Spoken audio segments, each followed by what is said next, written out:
I'm Chip Freund, and this is the Artist Spotlight, conversations with contemporary artists based on 5 simple questions that explore the artist's journey, creativity, and sources of inspiration. Welcome to another episode of the Artist Spotlight podcast. I'm Chip Freund, and today we're joined by Deborah Younglao, an acrylic artist based in Raleigh, North Carolina. Deborah, welcome to the show. Hey, Chip, thanks so much for inviting me. I'm excited to be here, share some of my thoughts and my work. Excellent. Well, to that, what are you currently working on? Do you have a project maybe you just wrapped up or something you're just getting into? Well, a kind of general project for the moment is making bigger paintings. For the last several years that I've been working, I've been pretty small, 8x10s. For me, like a 16x20 was big. I've been going much bigger, which is a challenge. It's really been a challenge for me, doing like 30x40s, 30x72s. So my challenge is how to transform my technique into larger pieces, because I work with fluid acrylics, and most of my work is done while the paint is wet. So trying to get things done while things are drying, or trying to figure out what I can do even though things are drying, that's my current project. Interesting. Yeah, I've started to see some of the larger pieces coming into the gallery, and they're quite impressive. Yeah, and I've done some larger than that as well. So it's can be a bit nerve-wracking when I'm trying to think about getting started, but I'm really happy with what I've been doing. Well, very cool. Well, the podcast really is all about our 5 questions, and the first one is, what is your earliest memory of making art of any kind?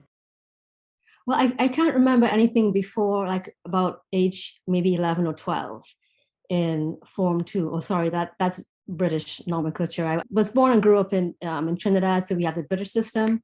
So Form 2, I think, would be about 5th grade-ish, something around there. And we did, in art class, I remember doing graphite paintings of models. It would be classmates who would stand in front of the class, and we would draw them and, do the shading and everything, and watercolor landscapes and things like that. And I found that I was pretty good at it. I was so thrilled when several weeks my art homework would get put up on the bulletin board in front of the classroom. And I loved it. And I think for an 11 or 12-year-old, I was really all right. In those days, thinking about doing art as something I would do when I, grew up wasn't even on the radar. So I did it in school and then on my own as well. So that's my first memory of it. Okay. So you have mentioned at the opening that you're doing liquid acrylics as your medium today. What brought you to that medium, and what is it you like about it? Well, it's kind of a convoluted long story, but I'll try and just stick to the highlights. You can tell me if I'm rambling on too much. But as I said before, art wasn't something that I would have thought about doing in the future. So I always love nature, and especially anything water or ocean related. So I did a bachelor's in science and a master's in marine biology. But I found that maybe about halfway through doing my master's, I found that I didn't have the passion that I figured that I needed to do this. And I didn't realize that I didn't have that passion till I saw others with it, and I just couldn't drum it up.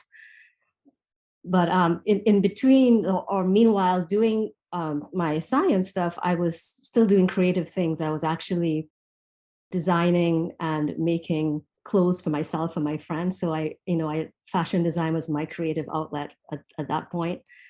And when I finished my master's, I followed my then boyfriend, now husband, Ron, who went to vet school in Tuskegee University, Alabama. I followed him up there and joined their fashion design program.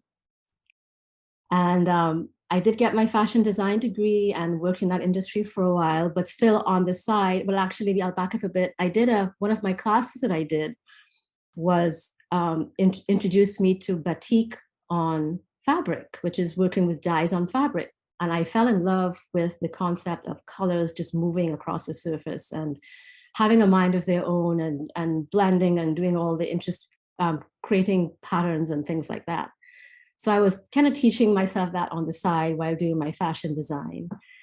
But career-wise, the fashion design segued into painting my own designs on ready-made clothing, which I did for several years, while in the background learning my silk painting, which I eventually got into full-time. And with the silk, I did both wearable art and wall art, which I did for about 2 decades, selling my work at arts and crafts fairs, just like I am still doing now. But in about, I think it was about 2014 or so, I love what I was doing, don't get me wrong, but I got the it's time to move on and do something new itch. I had branched out also into wet felting, which is another fiber art form, doing wearable art with that, and loving, again, the creation of interesting textures and patterns that I couldn't quite predict. But it still wasn't calming my itch enough. I think I knew that I wanted to paint with paint on a hard surface, which would be completely different, to painting on fabric or doing anything with fabric, obviously. But I didn't quite know what I wanted to do. I would spend hours just scrolling through. I would just Google, paintings, scroll through, just see what inspired me. And inevitably, what made me stop scrolling was something abstract. Now, I didn't have a clue how to do abstract painting. People think abstract is so easy, but it really isn't if you think in pictures like I do. Because when I was doing my silk painting for the frame art, it was always representational. It was a picture. I think in pictures. But I was always blown away by abstract art. I just didn't have a clue how to do it. I figured I got to teach myself, which I kind of did. I eventually discovered the fluid acrylics. Again, was captivated by color moving and creating textures of its own accord, and forming nuances of color that I have control over some of it, but not all of it. And that is what made me fall in love with fluid acrylics. And that's what I've been doing for, I would say I officially transitioned from fiber art to the acrylic painting sometime around 2016 or 17.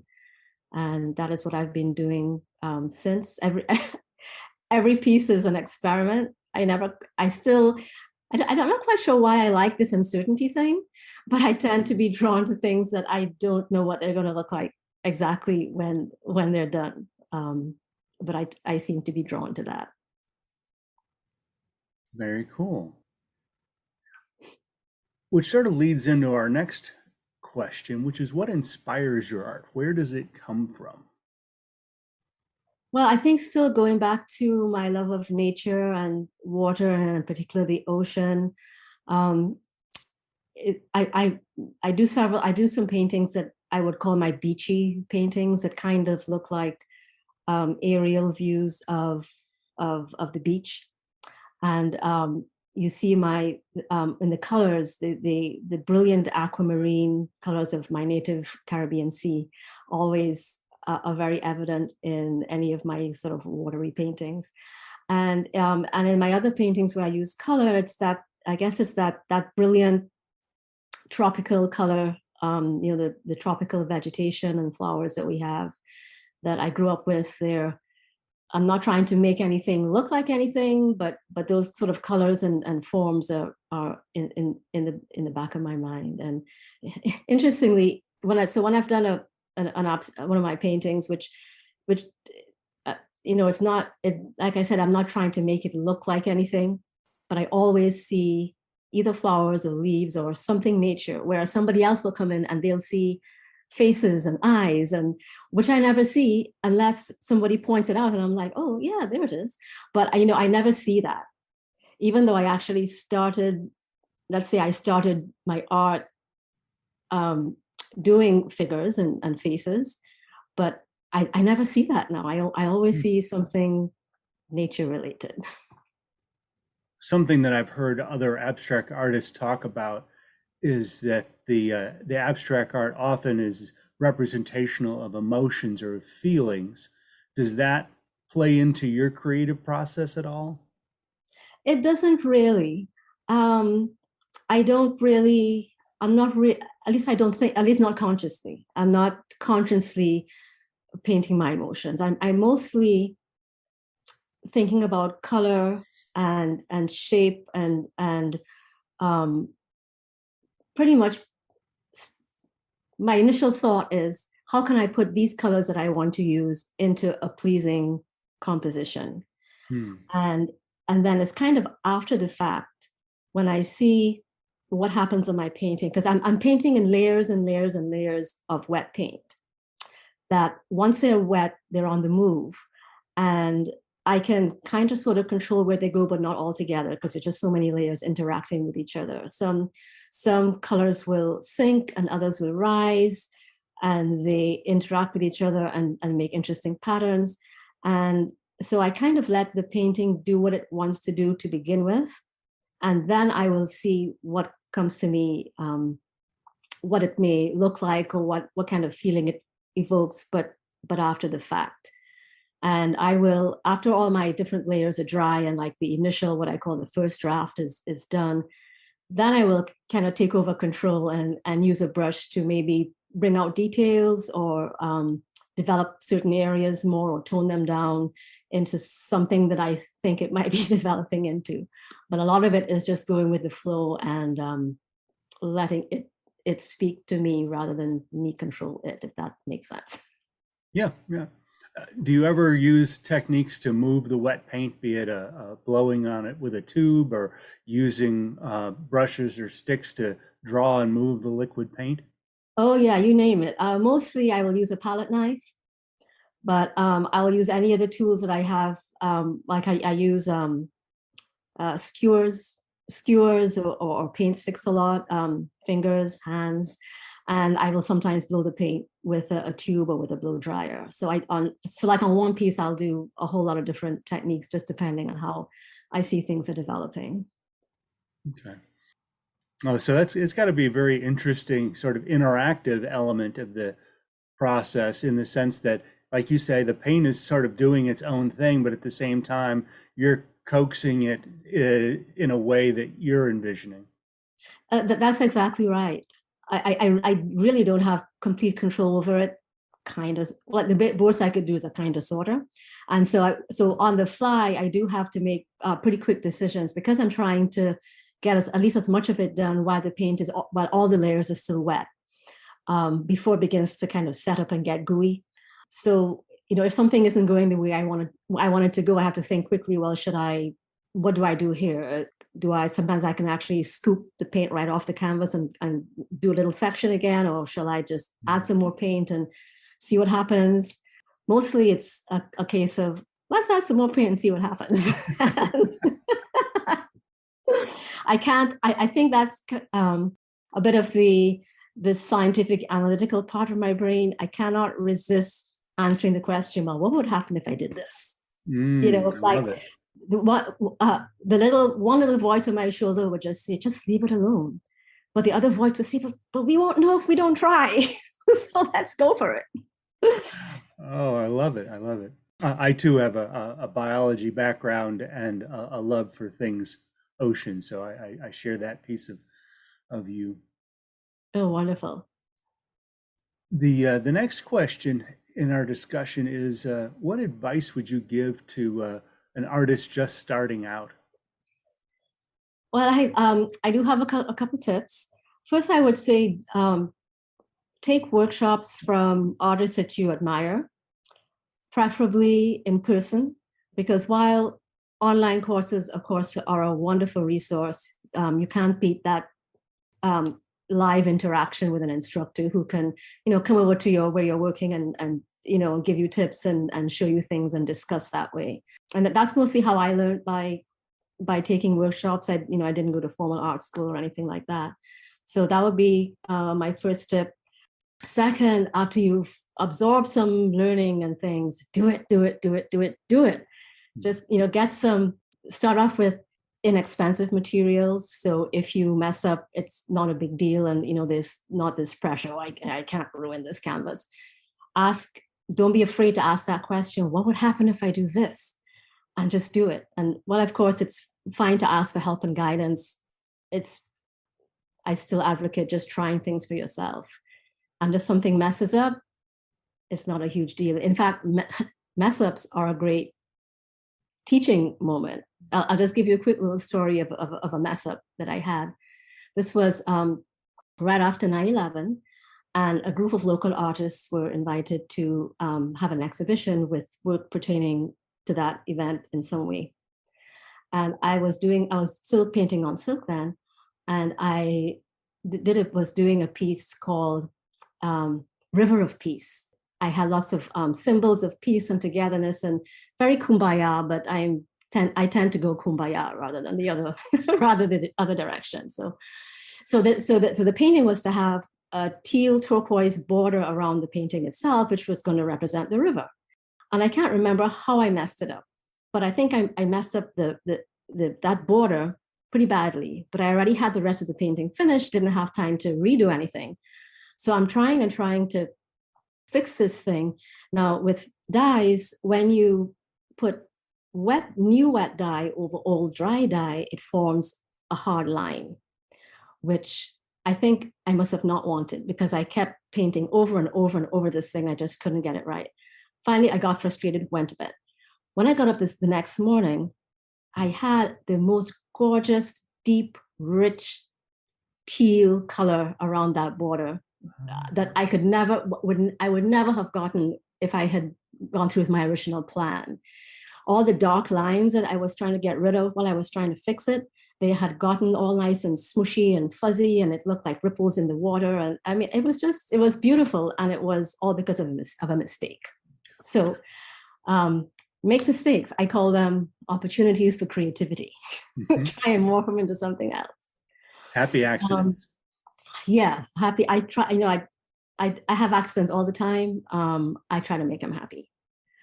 But another tip I have is, if you haven't gone to art school and you're just teaching yourself, learn, or at least get familiar with, I think they're called the principles of design, just basic principles of design, like rule of thirds, getting your a focal point or a focal area in that intersection of the 1/3 lines that you imagine across your canvas or paper or whatever. Things like repetition of shapes, varying the sizes of your shapes, and there's a whole lot of quote unquote rules and design principles that of course you can break, right? That's what rules are for, that you can break them. But I think it's good to know what they are, so you know what you're breaking, so you're kind of breaking this rule intentionally with an intent, and not just, you're not doing something random. So I always have that. So even though my paints are doing their own thing on the canvas and so on, I'm always thinking about, okay, how is this composition coming? Am I having contrasting colors? Am I having enough of these shapes? Am I, repeating things? I would definitely do that. And if you are planning to sell your work, please do some kind of business or marketing course from the get-go.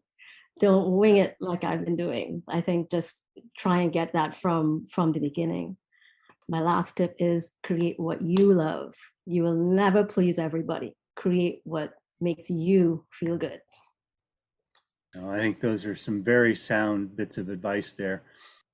The last, I think, is one that it's very easy to get off track. Back to your point on the business side of things, if you start chasing the business and you think, oh, I know what people want to buy, I'm going to make that, you then begin to lose some of your passion. It's not work you love, and it then shows up in the work, and you're not able to sell it because people can tell what is made with love and passion and what is not. Yeah, I think it's kind of a weird thing to think of, but I think you're right. I have people come into my booth and they say, I can see you having fun doing this, and I'm thinking, well, how do they see that? I'm just doing what I do, right? But somehow that comes through. And back to your point of doing things that you think people are going to buy.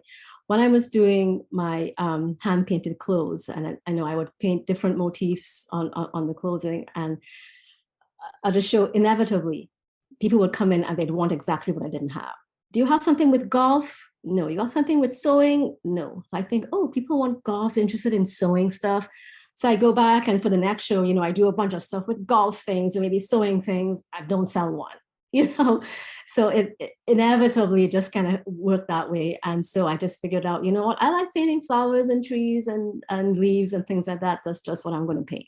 And I get the same thing with my photography. People say, "Oh, do you have particularly I often get asked for mountains, and I'm like, look at my work. It's mostly coastal. yeah. Yes, there's the occasional mountain where I get inspired when I'm traveling someplace else, but that's not what I've got." Yeah.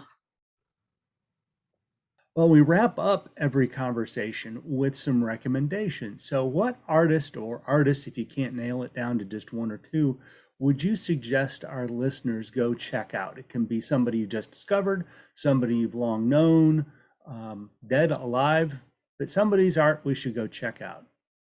Well, that's a really hard question just because there's so much beautiful art out there. And for me, not having done really art history and really studied like the masters and things like that, I just like to check out what I like. Like I said before, I will scroll, Google something. I would just scroll through things on the internet and stop at some artists that I like and investigate them further. People like them, soak in whatever inspiration I can from them, and then go and do my own thing. But as far as names, when I was first getting into this abstract stuff, I really liked looking at Georgia O'Keeffe. Mm. I loved her flowing lines. Even in her sort of semi-abstract pieces, like her flowers, I mean, you could tell it was a flower, but you had all these flowing lines. I mean, as you can tell, I love flowy things, things that move. Mm. So I loved her work. And also Helen, I'm sure I mispronounced her last name, but Frankenthaler. She was kind of one of the pioneers of fluid painting in that she would have ginormous canvases, pour blobs of paint onto them, and she would use a sponge to move her paints around.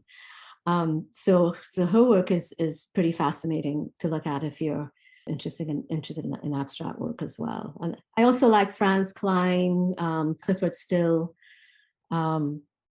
If you are like me, really into the fluid art, some of the couple of the contemporary names that I remember when I was first getting into this, and I binge watched on YouTube, videos and videos and videos.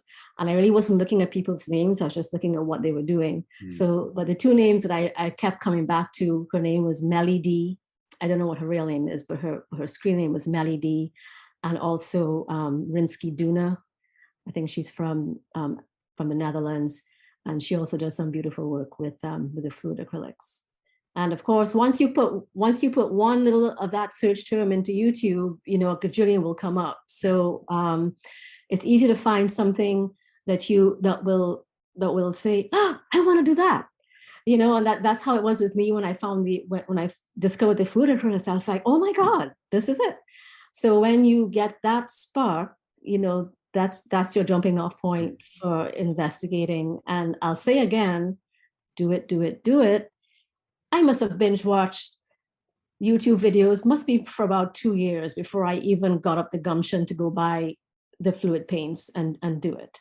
And I found that no matter how much I tried to follow what they were doing on the video or use their recipes or measurements or whatever, it never came out like what theirs did. I figured out I just have to do my own thing.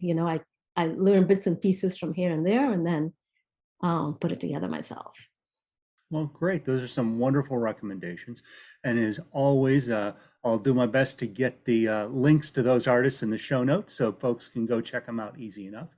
Okay. And if you want to check out Deborah's work, you can find her online at DeborahYounglao.com and in person at the Cary Gallery of Artists, where I'm fortunate to be an artist with her at that gallery. Are there other locations folks can go find your work? But right now, Carey Gallery is the only brick and mortar place that I have my work in. I'm now that things are getting kind of back to normal with the arts and art shows, I'm doing a whole lot more of them. If they go onto my website, there's a tab called Where's My Art? And it gives my show schedule and where I'm going to be and where you can find my stuff. And you can also just give me a call or contact me through my website. You know, most of my work is here at home. If you're in my area, you're welcome to come see my studio. So I'm easy. Excellent. Well, thank you again for joining me on the Artist Spotlight, and look forward to continuing our conversations. Thanks again. Thank you, Chip. This has been fun.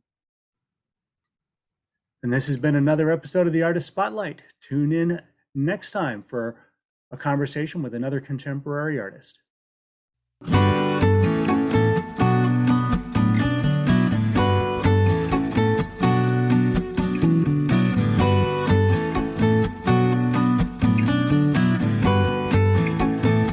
Thank you for joining us.